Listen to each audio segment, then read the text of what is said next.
All right, everyone, get ready, because today we are going deep into love languages. Ooh, love languages. We're going to be taking excerpts from The 5 Love Languages by Gary Chapman. Oh, a classic. It is, and I know a lot of you listening already know the basics, but we're going way beyond that. We're going to help you figure out how to actually use this stuff to make your relationships even better. Yeah, because knowing your love language is one thing, but being able to actually speak your partner's love language, that's the real game changer. That's what we're talking about. And, you know, a lot of times relationship problems come down to this. Not feeling loved, not feeling understood. Absolutely. It's so different. And Chapman, this is so smart. He uses this analogy of the love tank. Oh, yeah, the love tank. And this is something I think we can all relate to, not even just romantically. Right. He talks about how, like, if a kid's misbehaving, a lot of times their love tank is empty. Makes sense. They're looking for love in all the wrong places. Yeah, they're acting out. Exactly. And he even shares this story about this girl, Ashley. Oh, what about Ashley? She was 13 years old, and she was getting into all this risky behavior. Oh, no. And it turned out it all stemmed from her emotional tank being empty. Wow. Yeah, that really highlights just how deep this need for love goes, right? It's fundamental. It is. And it starts so young. Yeah. We're all walking around with these love tanks. We are. And we need to know how to fill them up. For ourselves and for the people that we love. Okay, but here's something that really blew my mind. He challenges this whole idea of being in love being the key to like a successful relationship. What do you mean? So he talks, Dr. Dorothy Tenup did some research, and her research shows that feeling of like intense romantic obsession usually only lasts about 2 years. 2 years? Wait, so after that, everyone just breaks up? Well, I mean, not necessarily. But his point is that the real kind of love, the kind that actually sustains a relationship for the long haul, it's a choice. It's not just a feeling. Oh, interesting. It's an active decision to say, I'm going to nurture this other person's well-being. I like that. Even when the fireworks aren't there anymore. But even when you're not feeling it, you know? Exactly. You make the choice to love. So how do we do that? How do we make that choice, especially when things get tough? Well, that's where the 5 love languages come in. Ah, okay. I knew it. Right. So each one of these love languages, it's basically a different way of expressing and experiencing love. And the key here is that we each have one that's like our primary love language. It's the one that just speaks to us the loudest. The one that fills our tank the most. Exactly. Okay, well, let's break these down. Let's do it. So first up, words of affirmation. Okay. This one seems pretty straightforward, right? Yeah. I mean, it's all about expressing affection and appreciation through words, right? Yeah, but I'm guessing it's more than just saying, I love you. You're right. It's not just about the words themselves, but it's about the delivery. So, you know, instead of just saying like, you look nice, you could try saying something more specific, like, that color really brings out your eyes, and I love how confident you look. Oh, so it's about being thoughtful and specific. Exactly. Really focusing on what matters to that person. Yeah, and, you know, it's also about acknowledging their strengths, you know, encouraging them. And even, you know, when you have to express negative feelings, doing it in a loving way. Oh, so even during disagreements, Even then. how we talk to each other, it can either build the other person up or tear them down. Absolutely. So choosing our words carefully, even when things are tense. Yes. Especially then. Okay, that's powerful. And another important aspect of words of affirmation is forgiveness. So, you know, Chapman, he talks about how holding on to past hurts. That can really block the flow of loving communication. It creates like a wall Yeah, it's a barrier. between the two people. Yeah, and, you know, learning to forgive that can be so healing. For both people. Absolutely, for both people in the relationship. It's like those past hurts, they can get in the way of genuine connection. Totally. And remember, forgiveness doesn't mean that you're condoning the behavior. It just means that you're choosing to move forward without all that baggage. Without the resentment. Yeah. Okay, so we've talked about words of affirmation. What's next? Let's talk about quality time. All right. Quality time. This one is all about giving your partner your undivided attention. So it's not just like sitting on the couch next to each other while you're both scrolling on your phones. No. That's not quality time. It's about being present, like truly present with them. Even just 20 minutes of uninterrupted conversation, you know? Wow. Where you're really listening, engaging with the other person, that can be huge. For someone who's primary love language is quality time. I love that. It's like creating that sacred space where you Yeah. can really connect. You got it. Okay, so we're talking about quality time. Yes. He talks about this thing called quality conversation. Oh, yes. Quality conversation. What's that all about? So it's about really listening to your partner, asking questions, trying to understand their perspective, and then sharing your own thoughts and feelings as well. So it's going deeper than just surface level chit chat. Absolutely. Yeah. You're going deep. You're really trying to understand what's going on in their heart and in their mind. You got it. And this is where those personality types that he talks about can really come into play. You know, the babbling brook and the Dead Sea. Oh yeah, I think I might be a bad babbling brick. Uh-huh. Maybe. But, if one person is always talking and the other one's always listening, maybe they need to find a better balance so they can both really feel heard. Yeah, you're right. It's like even within the same love language, there can be all these little nuances. Like different dialects. Yes, exactly. And if you don't figure out how to speak each other's dialects, it can create tension. Oh, that's such a good point. And then, quality time also includes quality activities. Oh, like what? So think about going on a date, doing something fun together, creating those memories. Okay, so even something simple, like going for a walk or cooking dinner together, Exactly. if you're doing it with intention Yes, with intention. and you're focused on connecting, Yeah, it's about the quality of the time you spend together. that can be so meaningful. All right, let's move on to the next love language. Receiving gifts. Okay. Now, some people might think this one's a little materialistic, Yeah. but I have a feeling it's deeper than that. You're right. It's not about the price tag. It's about the thought behind the gift. Like even a small gift, if it's thoughtful, it shows your partner that you were thinking about them. I love that story he tells about Fred and the coconut. Oh yeah, Fred and the coconut. Can you remind me about that one? So this was when Chapman was spending some time with the Carib Indians in Dominica, and this guy Fred had become a friend of his.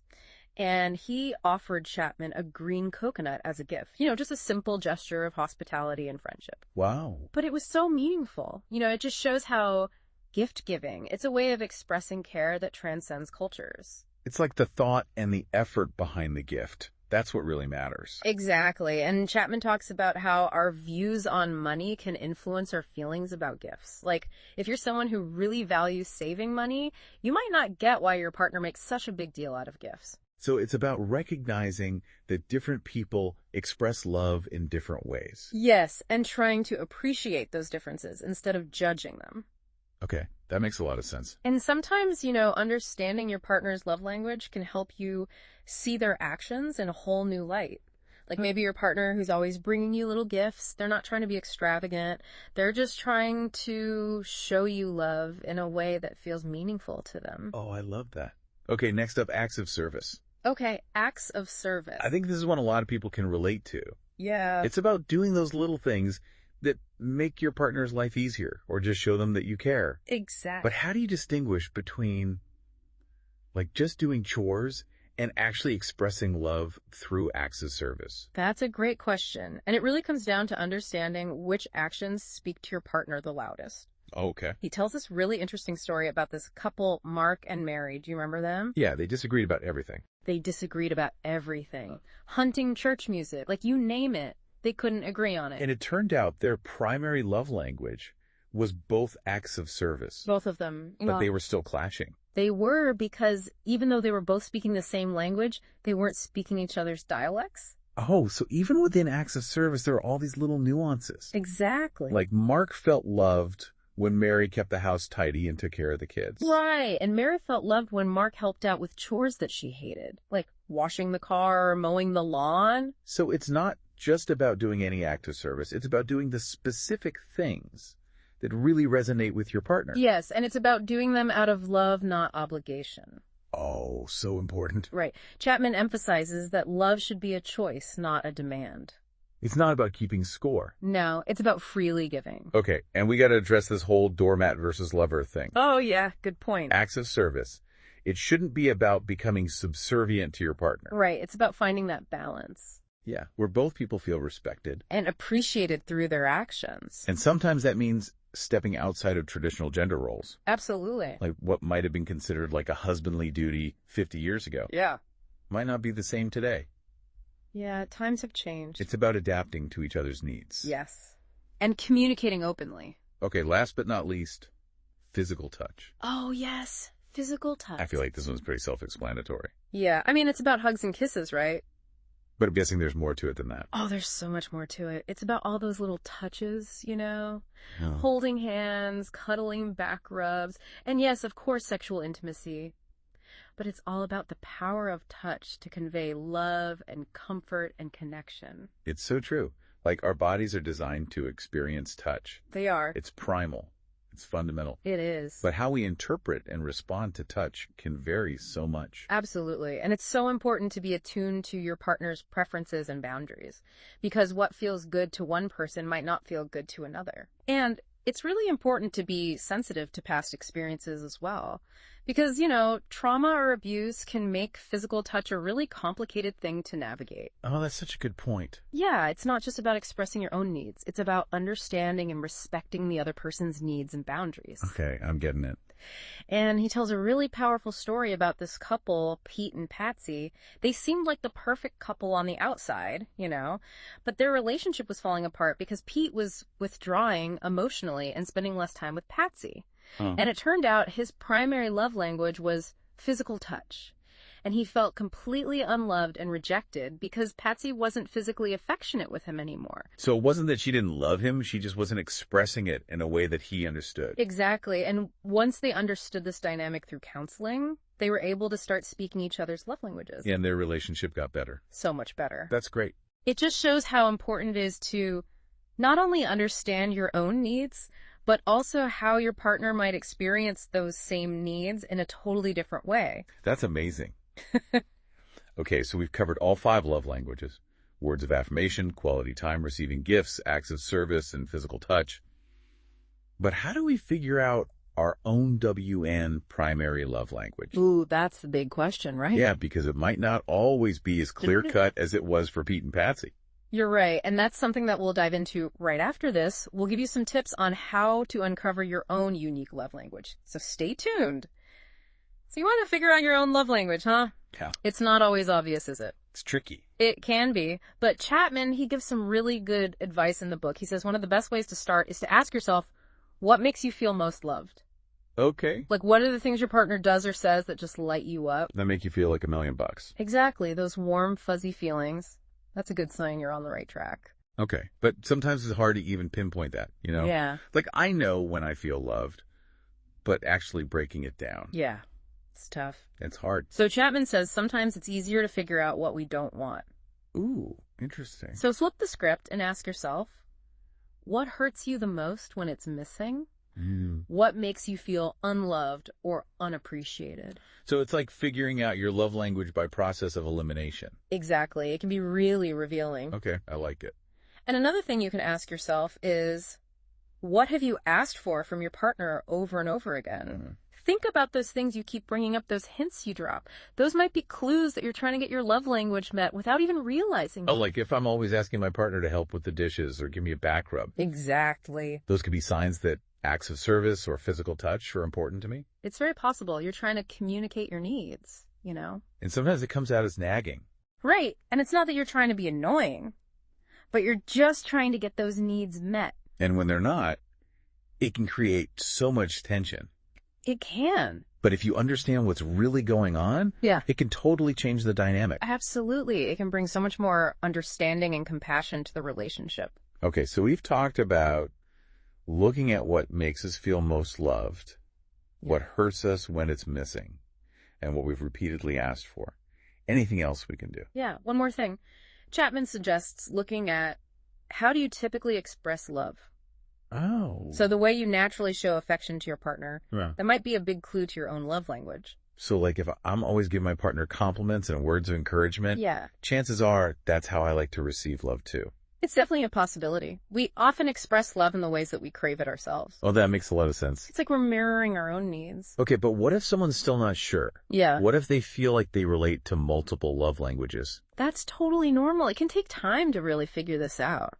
It's not always a sudden realization. It's a process. It is. And Chapman, he suggests just continuing to observe your reactions and your partner's reactions. Notice what really makes you feel loved and appreciated. What fills your tank? Exactly. And if you're feeling stuck, he also has this really helpful tool in the book. It's called the Love Language Profile. Oh, yeah, I've heard of that. It's basically a series of statements, and you choose the one that resonates with you the most. It can help you narrow down your primary love language. Cool. Okay, but even once you've figured out your love language and your partner's love language, Right. it's still up to you to use that knowledge. Right. It's not always easy, especially if there's already a lot of conflict in the relationship. You're absolutely right. Understanding the love languages is just the beginning. It's the foundation. Yeah, and the real magic happens when we make that choice to actively love, even when it's hard. To choose love. Yes. And this brings us back to that idea that love is a choice. Yes, it's not just a feeling that comes and goes, it's a commitment. You decide every day, I'm going to love this person. Exactly. And Chapman tells this amazing story to illustrate this point. It's about this couple, Brent and Becky. They were on the verge of divorce, just completely caught in the cycle of resentment and miscommunication. Love tanks running on empty. Totally empty. And their marriage was saved by understanding love languages. You got it. Tell me more. So Brent, he was convinced he was no longer in love with Becky. He was ready to leave. He was even seeing someone else. Oh, wow. And, he was experiencing all those intense feelings again, those in-love feelings. So he's trying to fill his love tank somewhere else. Exactly, instead of dealing with the problems in his marriage. Wow. But through counseling, Brent realized that those feelings were temporary, that real love, the kind that lasts. It's about making a choice to be there for your partner, even when it's tough. Even when you don't feel like it. Yeah, and what about Becky? Was she even willing to give him another chance? I was wondering that too. Well, it wasn't easy for her. But she also came to understand that love is a choice. And once they both committed to learning each other's love languages, their relationship totally transformed. That's incredible. So even though they were dealing with so much hurt, Yeah. choosing to love created space for them to heal and reconnect. Absolutely. And their story really shows that love doesn't erase the past, but it can change the future. Oh, I love that. It can be a new beginning. Wow, that's giving me so much hope. It's powerful, right? It is, because even in those moments when you feel like giving up, there's always a chance. It is always hope. If you're willing to choose love and put in the effort. Absolutely. And sometimes that choice to love, it means digging deep and acting in loving ways even when you don't feel it. Wait, hold on. Are you saying we should just pretend everything's okay? Even when we're feeling hurt or angry? No. It's not about suppressing your feelings or pretending everything's fine. It's about making the conscious decision to act in loving ways, even when you're struggling. Okay, so what does that look like? Chapman tells this great story about a woman named Anne. Her husband had really hurt her, Oh, no. and she was so angry. She felt like she hated him. Wow. She couldn't imagine ever loving him again. I've been there. But Chapman, he acknowledged her feelings, but he also challenged her to think about love as an action, something she could choose even when she was feeling hurt and angry. Okay, so what did she do? He challenged her to try an experiment. For 6 months, she would actively try to speak her husband's love language, Oh, wow. even though he wasn't doing the same for her. So she was taking a big risk. She was, and at first her husband was totally skeptical. He didn't understand why she was suddenly being so nice to him. Yeah, what's going on here? Right. But as she continued to express love in his language, things started to change. Really? He started responding to her requests, and eventually, he even started making an effort to speak her love language too. Oh, wow. So her actions really did speak louder than words. They did, and it just goes to show you the power of love to transform a relationship, even when things seem hopeless. That's so inspiring. But what about those people who might say, this is all great, but it just doesn't come naturally to me? I'm not a naturally affectionate person. That's a really common concern. It is. And it's something we're going to explore in just a bit, along with how these love languages play out in our relationships with children. Oh, I can't wait to hear about that. Okay, so we were talking about those people who say, hey, love languages, all this stuff sounds great, but it's just not me. I'm not a touchy-feely person. Yeah, some of this stuff, it can feel kind of awkward. Right, it can. But here's the thing. It's not about what comes easy to you. It's about what matters most. Like, hey. We learn new skills all the time. We do. Even if they're hard at first. Why should love be any different? It's like learning a new language. Exactly. If you found out your partner could only understand Mandarin, you'd try to learn a few phrases. Right. You would. Even if you weren't good at languages. Exactly. It's about showing that you care enough to put in the effort. Yeah, to meet them where they are. And the rewards are so worth it. Okay. I'm convinced. But, so far we've been talking mostly about romantic relationships. But you mentioned earlier that love languages apply to kids too. Yes. How does that work? It's fascinating, actually. The main idea is the same. Every kid has a primary love language. But the tricky part is little kids can't always tell you what they need. So it's up to the parents to figure it out. It is. To become like love language detectives. Exactly. You got to watch their behavior, pay attention to what they ask for. What makes them light up? Exactly. Okay, I remember he gave those great examples in the book. Like that little boy Bobby, he was 6 years old, and he always wanted to jump in his dad's lap when he got home from work and mess up his hair. Oh, yeah, Bobby. That's classic physical touch. It is. He just wanted that physical closeness. Yeah. And then there was little Patrick, 5 years old, always begging his dad to see what he'd built or drawn. Oh, yeah, Patty. That's quality time. He wanted that focused attention. He did. Wow. They're so little, but they already know what they need. They do. Okay, so we've seen how physical touch and quality time show up in kids. What about those other love languages? Well, think about the kid who's always making little gifts for their parents. You know, wrapping up random stuff, giving them little treasures they found. Oh, That's receiving gifts. that's so sweet. It is. And then you have the kid who's always offering to help around the house. Oh, yeah, the helper. That's acts of service. They want to contribute. They do. And words of affirmation. Words of affirmation are huge for kids. I bet. They need that encouragement, that positive feedback. Especially from their parents. Absolutely. It makes them feel loved and valued. It does. Now, something that really struck me was when Chapman talked about how unmet love languages can actually lead to bad behavior in kids. Oh, yeah. It's so true. It's like they're acting out because they're not getting what they need emotionally. Exactly. He talks about teenagers getting into trouble. A lot of times it's not because they're trying to be bad. They're just looking for love. They are in the only way they know how. Wow. This is giving me a whole new perspective on parenting. I know. It's not just about discipline and rules. It's about understanding your child's heart. Speaking their love language. And just like with adults, a child's love language can change as they grow. So it's an ongoing process. It is. You're always learning and adapting. That's the beauty of it. Well, as we wrap up this deep dive, I'm feeling so hopeful.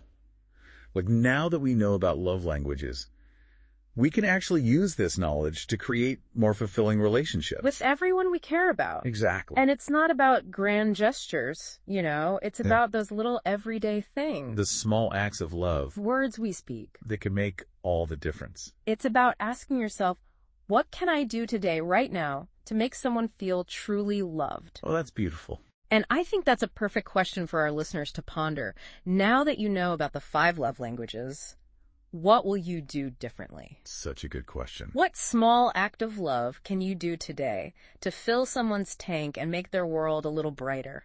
I love that. Well, thank you for joining us on this deep dive into the world of love languages. We'll see you next time as we continue exploring the amazing world of human connection.